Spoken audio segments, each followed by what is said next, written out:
প্রিয় শিক্ষার্থী বন্ধুরা, এবার তাহলে আমরা লিখতে পারি ধারাটির প্রথম 9টি পদের সমষ্টি। প্রদত্ত ধারাটির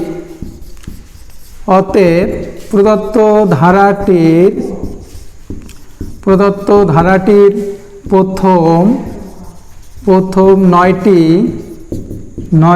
পদের সমষ্টি 360। আমরা এখানে উত্তর লিখতে পারি। আশা করি প্রিয় শিক্ষার্থী বন্ধুরা তোমরা বুঝতে পেরেছো। এবার আমরা পরের 11 নাম্বার ম্যাথ সলিউশন করব।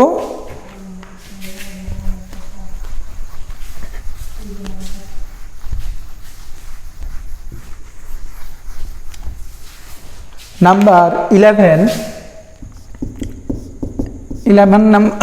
নাম্বার ম্যাথে 5 + 11 + 5 + 11 + 17 + 23 17 + 23 17 + 23 প্লাস ... প্লাস 59 ইকুয়াল কত? 59 ইকুয়াল দিয়ে আছে কত?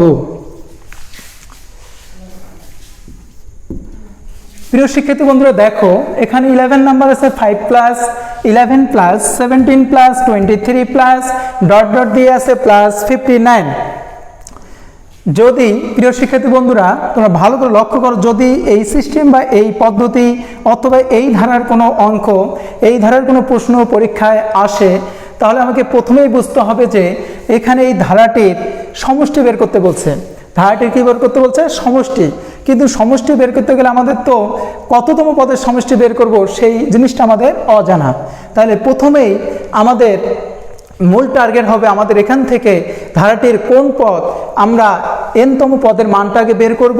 তারপর n-তম পদের মান যত আসবে, আমরা যদি মনে করো সাপোজ 10টি বা 9টি, তাহলে আমরা 10টি অথবা 9টি পদের সমষ্টি বের করব। তাহলে আমরা এই 11 নাম্বার ম্যাথের সলিউশন করতে পারবো।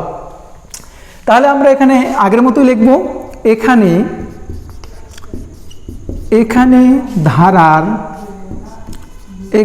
ধারার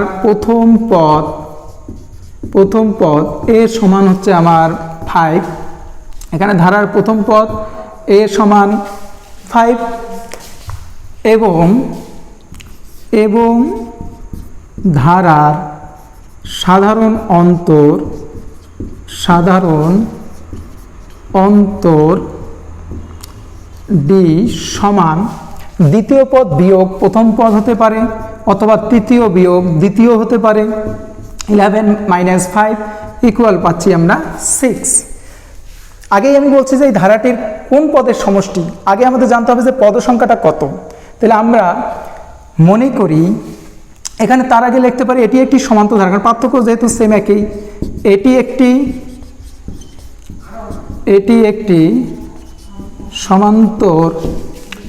একটি সমান্তর ধারা। মনে করি n-তম পদ,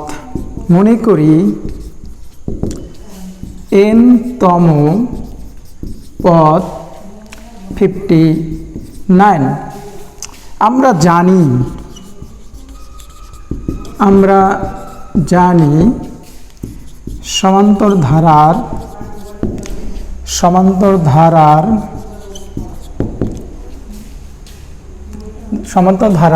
আমরা জানি সমান্তর ধারার n-তম পদ a প্লাস n-তম পদ সমান দিতে a প্লাস n-1 d। আমরা জানি সমান্তর ধারার n-তম বা n সংখ্যক পদ a প্লাস n-1 d। তা আমরা প্রশ্ন মতে লিখতে পারি a প্লাস n-1 d সমান 59। প্রিয় শিক্ষার্থী বন্ধুরা দেখো, আমরা প্রথমে এখানে আমরা জানি লিখলাম সমান্তর ধারার n-তম পদের সূত্র আমরা জানি a প্লাস n-1, ব্র্যাকেট দিয়েছিলাম, ফার্স্ট ব্র্যাকেট পাশে d গুণ অবস্থায় আছে। তাহলে প্রশ্ন মতে এই যে আমাদের n-তম পদের মানটাই আমরা ধরে নিয়েছি 59, আমরা ধরে নিয়েছি। এবার আমরা এখান থেকে আমরা সলিউশন করার চেষ্টা করব, আমরা n-তম পদের মানটা বের করব। তাহলে এখানে দেখো এর মান কত? 5 প্লাস পদ সংখ্যা আমাদের জানা নেই n মাইনাস ডি, পার্থক্য কত দেওয়া আছে, পার্থক্য পেয়েছি আমরা 6, ইকুয়াল দিয়ে আমরা লিখতে পারি 59। 5 প্লাস দেখো এই 6টাই ব্র্যাকেটের সাথে কি আছে, গুণ অবস্থায় আছে, আমরা লিখতে পারি 6n মাইনাস 6 59।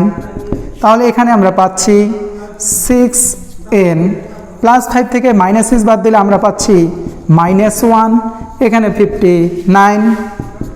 তাহলে এখানে দেখো 6n 59 প্লাস 1, তাহলে 6n সমান 60, n সমান 60 ভাগ কত 6, তাহলে আমরা এখানে পাচ্ছি n সমান, যদি আমরা ভাগ করি 6 6কে যদি আমরা 60 দ্বারা 6কে 60 দ্বারা ভাগ করি তাহলে পাবো আমরা 10। তাহলে প্রিয় শিক্ষার্থী বন্ধুরা দেখো ধারাটির আমরা পদের সমষ্টি, ধারাটির কোন পদ, আমরা ধারাটির পদ সংখ্যা বের করতে পারছি, ধারাটির দশম পদ, ধারাটির হচ্ছে দশম পদ। তাহলে এবার আমরা কি করব, এই 10টি পদের সমষ্টি আমরা বের করব, তাহলে আমাদের এই 11 নম্বর ম্যাথের সলিউশন আমরা পেয়ে যাব।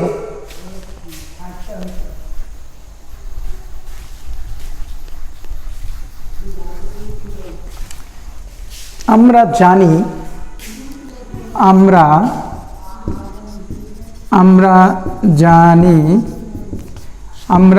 সমান্তর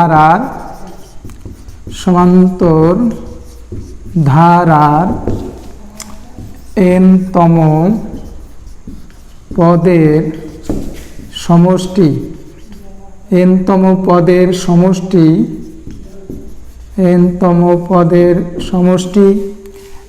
Sn n/2 2a plus n-1, এখানে পাচ্ছি আমরা d। আমাদের এখানে আমরা কত পেয়েছি, আমরা n এর মান পেয়েছি 10, তাহলে সমান্তর n-তম পদের সমষ্টি হচ্ছে এত। অতএব আমরা এখানে লিখতে পারি, যেহেতু কত বলছে আমরা 10টি পদের সমষ্টি বের করব, তো আমরা একবারই লিখতে পারি s, এখানে আমরা 10 দিলাম, তাহলে এখানে n এর জায়গায় আবার 10/2, প্রথম পদ হচ্ছে আমাদের 5 প্লাস n এর মান হচ্ছে আমাদের কত 10 মাইনাস 1, আর এখানে পার্থক্য আমরা কত পেয়েছিলাম, পার্থক্য আমরা পেয়েছিলাম 6। তাহলে এখান থেকে আমরা বের করতে পারছি, এখানে হচ্ছে আমার 5, এখানে থাকতেছে 10 প্লাস 10 থেকে 1 মাইনাস করলে হচ্ছে 9, 6 লং দিলে কত হচ্ছে 9 × 6, তাহলে এখানে 5, এখানে 10 প্লাস 6 লং হচ্ছে আমাদের 54, আর যদি আমরা ইয়া করি 54, এখান থেকে দেখো 5 × 54 আর 10 যদি আমরা যোগ করি, 54 আর 6 হচ্ছে আমাদের কত, 54 আর 6 হচ্ছে আমাদের 60, আর হচ্ছে এখানে 62, তাহলে 62 × 5, 62কে যদি আমরা 5 দ্বারা গুণ করি, 5 দুগুণে 10 0, হাত থেকে 1, 5 6 30, আর 1 31, 5 6, দেখো এখানে 54 10 আমরা ইয়া করে নিতে পারি যদি সমস্যা হয়, 4 5 আর 6, 54 আর 10 যদি আমরা যোগ করি তাহলে 4 পাচ্ছি, আর এখানে 5 আর 1 6, 4 5 তাহলে আমরা পাচ্ছি 64। তাহলে 4 পাশে কত 20, 0 হাতে থাকে কত 2, 5 6 30 আর 2 32। তাহলে প্রিয় শিক্ষার্থী বন্ধুরা দেখো, আমাদের যদি এই সিস্টেমের অঙ্ক থাকে 5 প্লাস 11 প্লাস 17 প্লাস 23 প্লাস ... দিয়ে প্লাস 59 ইকুয়াল দিয়ে প্রশ্নবোধক চিহ্ন অথবা কত থাকে অথবা নির্ণয় করো বলতে বলে, তাহলে আমরা অবশ্যই বুঝতে পারবো যে এই ধারাটির সমষ্টি বের করতে বলছে।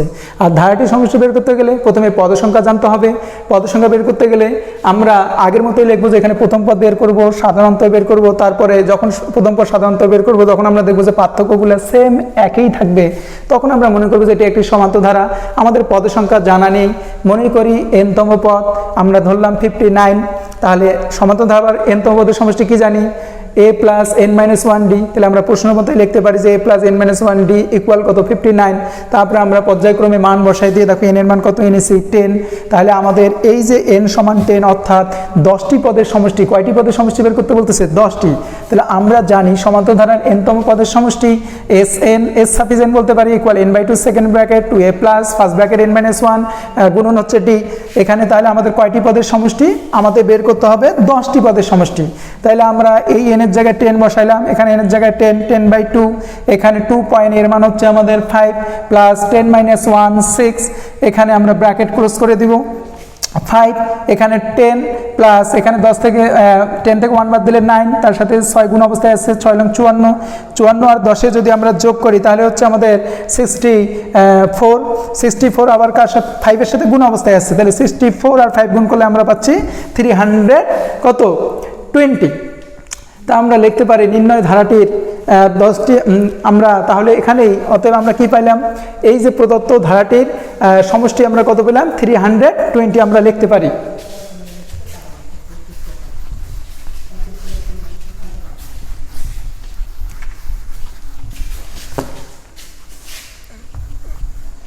অতএব প্রদত্ত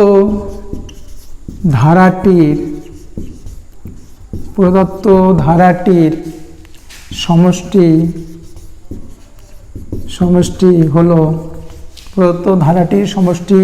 হলো 320। আমরা এখানে অ্যান্সার লিখতে পারি। প্রিয় শিক্ষার্থী বন্ধুরা, আশা করি তোমরা বুঝতে পেরেছো।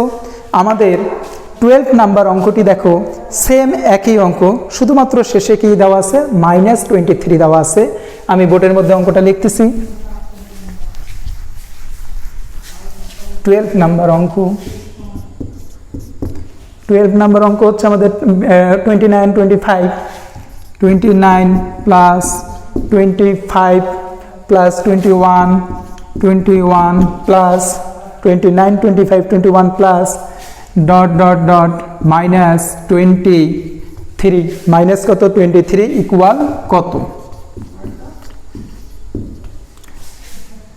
প্রিয় শিক্ষার্থী বন্ধুরা দেখো, সেম একই টাইপের অঙ্ক, শুধুমাত্র এখানে আমাদের কি আছে? আগে ছিল আমাদের এখানে প্লাস, এখন আছে আমাদের মাইনাস। সেম একই অঙ্ক, আমরা আগের মতোই প্রথমবার সাধারণত বিয়োগ করব, ধারার নাম উল্লেখ করব, করার পরে আমরা এখানে এনতম পদটা কত, কোন পদের সমষ্টি বের করব, সেজন্য নাম্বার অফ এন বের করব। তারপরে নাম্বার অফ এন বের করলে আমরা ওই যদি মনে করো সাপোজ 10টি বা 20টি বা 15টি আমরা এনের মান পেয়ে থাকি, 10টাও পেতে পারি, এনের মান 12টিও হতে পারি, বা এনের মান 11 11টি হতে পারে, 11টি পদের সমষ্টি 12টি অথবা 15টি পদের সমষ্টিও হতে পারে। যাই হোক না কেন, আমরা যা এনের মান পাবো সেটা আমরা সূত্রের সাহায্যে, আমরা যে এন সংখ্যক পদের সমষ্টি জানি, একটু আগে আমরা যা করলাম সেই সূত্রের সাহায্যে আমরা এই প্রদত্ত ধারাটির সমষ্টি বের করতে পারবো। প্রিয় শিক্ষার্থী বন্ধুরা, আমি এই 12 নাম্বার অঙ্কটি 11 নাম্বারের সেম একই রুলস, শুধুমাত্র প্লাসের জায়গায় কি আছে? মাইনাস। তোমরা চেষ্টা করবা, তোমাদের এটা বাড়ির কাজ, আমি হোমওয়ার্ক দিলাম, তোমরা চেষ্টা করবা। যদি তোমাদের সমস্যা হয় অবশ্যই তোমরা কমেন্ট বক্সে লিখতে ভুল করবে না।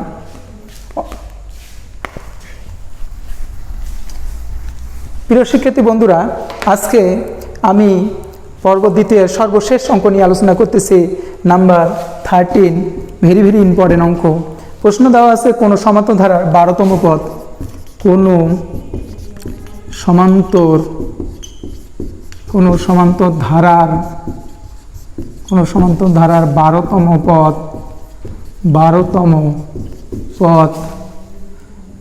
পদ 77 হলে 12তম পদ 77 হলে এর প্রথম 23টি পদের সমষ্টি কত হলে এর প্রথম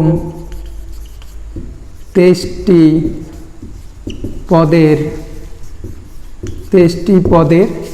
সমষ্টি কত? প্রিয় শিক্ষার্থী বন্ধুরা দেখো, আমাদের এই 13.1 ইম্পর্টেন্ট একটি গুরুত্বপূর্ণ একটি ম্যাথ অথবা অঙ্ক। কোনো সমান্তর ধারার 12তম পদ 77 হলে এর প্রথম 23টি পদের সমষ্টি কত?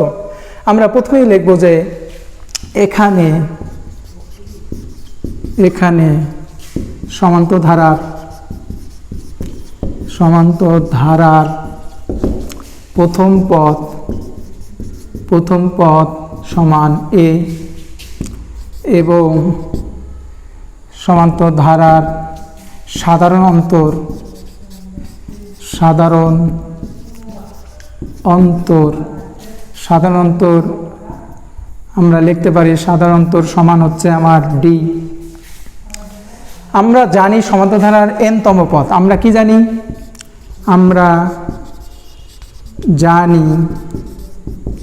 আমরা জানি সমান্তর ধারার n-তম পদ, আমরা জানি সমান্তরাল ধারার n-তম পদ a plus n-1 D.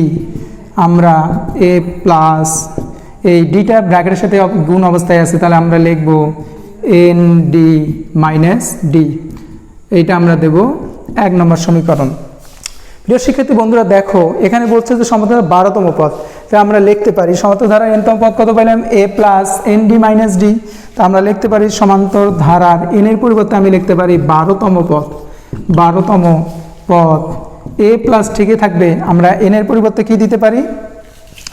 n এর পরিবর্তে এখানে আরেকটি কাজ আমরা যদি করি তাহলে আমাদের সুবিধা হয়। এখানে আমরা n-তম পদের সূত্র আমরা লিখেছি, আমরা n-তম পদের সূত্র লেখার পরে আমরা যদি এই কাজটি করি তো সুবিধা হয় আমাদের। তাহলে এখানে আমরা একবারে বলি 12তম পদ a প্লাস n এর জায়গায় আমরা লিখব 12 মাইনাস 1, সাথে আমাদের ডি গুণ অবস্থায় আছে। তাহলে এখান থেকে আমরা বলতে পারবো a প্লাস 12 থেকে -1 বিয়োগ করলে হচ্ছে 11d। এটা হচ্ছে 11d। তাহলে প্রিয় শিক্ষার্থী বন্ধুরা দেখো, আমাদের প্রশ্নই বলছে যে 12তম পদ 77 আমরা লিখতে পারি প্রশ্ন মতে। তার আগে বলি, আমরা এই টাইপের অঙ্ক যদি থাকে তাহলে প্রথমে আমাদের প্রথম পদ বের করতে হবে। তারপরে প্রথম পদ এখানে দেওয়া, আমরা লিখলাম প্রথম পদে সাধারণত হচ্ছে ডি। তারপরে আমাদের বলছে যে পদ সংখ্যা 12তম পদ, তাহলে আমাদের n-তম পদ জানতে হবে।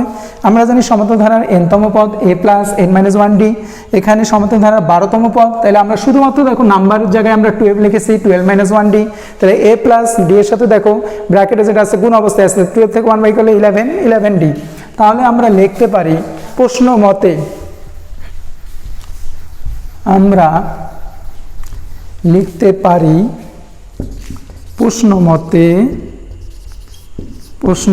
মতে a প্লাস 11d সমান 77। এটা আমরা 1 নম্বর সমীকরণ দিতে পারি। এখন আমরা জানি সমান্তর ধারার n-তম পদের সমষ্টি। আমরা জানি সমান্তর ধারার n-তম পদের সমষ্টি, আমরা সমষ্টি সূত্র Sn n/2 2a plus n-1, এখানে পাশে ডি থাকতেছে সেকেন্ড ব্র্যাকেট। তাহলে প্রিয় শিক্ষার্থী বন্ধুরা দেখো, আমরা জানি সমান্তর ধারার n-তম পদের সমষ্টি s sufficient n/2 second bracket 2a plus first bracket n-1, পাশে ডি গুণ অবস্থায় আছে। তাহলে আমাদের কততম পদের সমষ্টি বের করে? প্রশ্নে দেখো আমাদের বলছে যে এর প্রথম কোনো সমান্তর ধারার 12তম পদ যদি 77 হয়, তাহলে এর প্রথম 23টি পদের সমষ্টি কত? 23টি পদের সমষ্টি কত বের করতে বলছে আমাদের। তো এর প্রথম 23টি পদের সমষ্টি, তাহলে আমরা এখানেই আমরা লিখতে পারি এস, এখানে যদি আমরা এস এন আছে তাহলে এনের জায়গায় কত হবে? 23। তাহলে এনের জায়গায় আবার দেখো 23/2, এখানে আমরা লিখতেছি 2a, এখানে যা প্রথম পদ আমাদের দেওয়া নাই। এন এর মান কত আমাদের? 23 বলছে, 23টি পদ বলছে, তাহলে 23 - 1, পার্থক্য কত? পার্থক্য আমাদের দেওয়া নাই। তাহলে এখান থেকে আমরা আসতে পারি, এখান থেকে দেখো আমরা আসতে পারি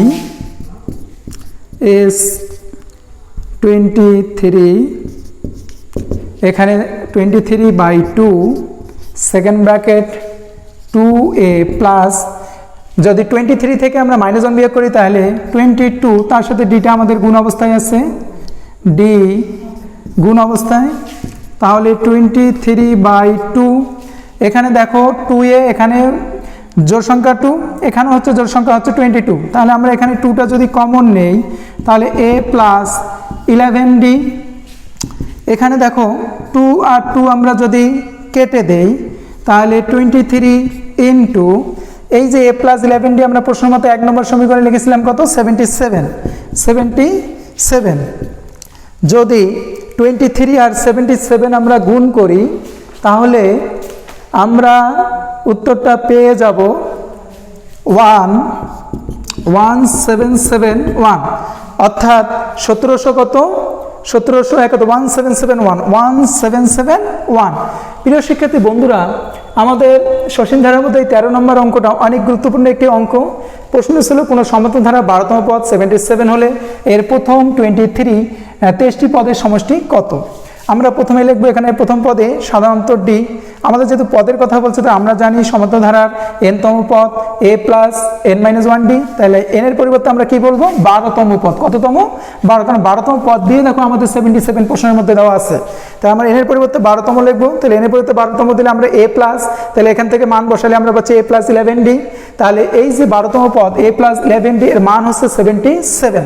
আমাদের প্রশ্নই বলছে যে যদি 12তম পদ 77 হয়, তাহলে এর প্রথম 23টি পদের সমষ্টি কত।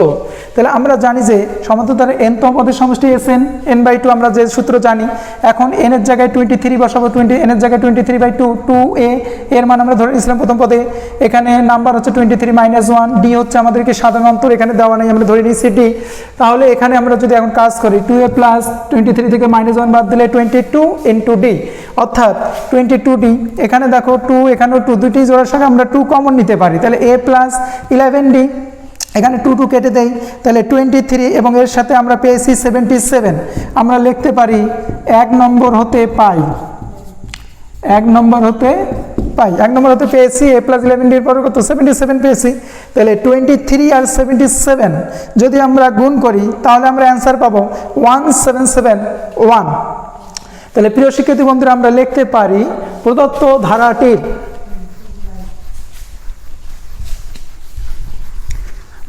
ধারাটির প্রথম 23টি পদের সমষ্টি।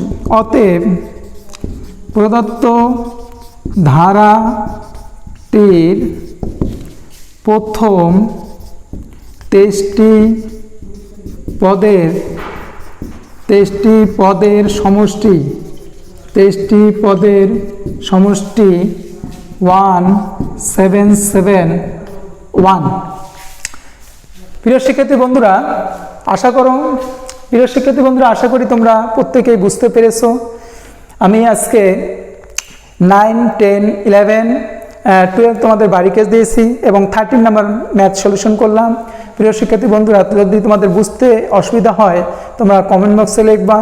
তোমাদের যদি আজকের ক্লাসটি ভালো লাগে, তাহলে তোমরা অবশ্যই আমাদের ইউটিউব চ্যানেলটিকে সাবস্ক্রাইব করতে ভুল করবে না কখনো, এবং বেশি বেশি করে কমেন্ট করবে, বেশি বেশি করে তুমি নিজে দেখবে এবং তোমার সহপাঠীদের কাছে শেয়ার করবে এবং তাদের অনুভূতিগুলো শোনার চেষ্টা করবে।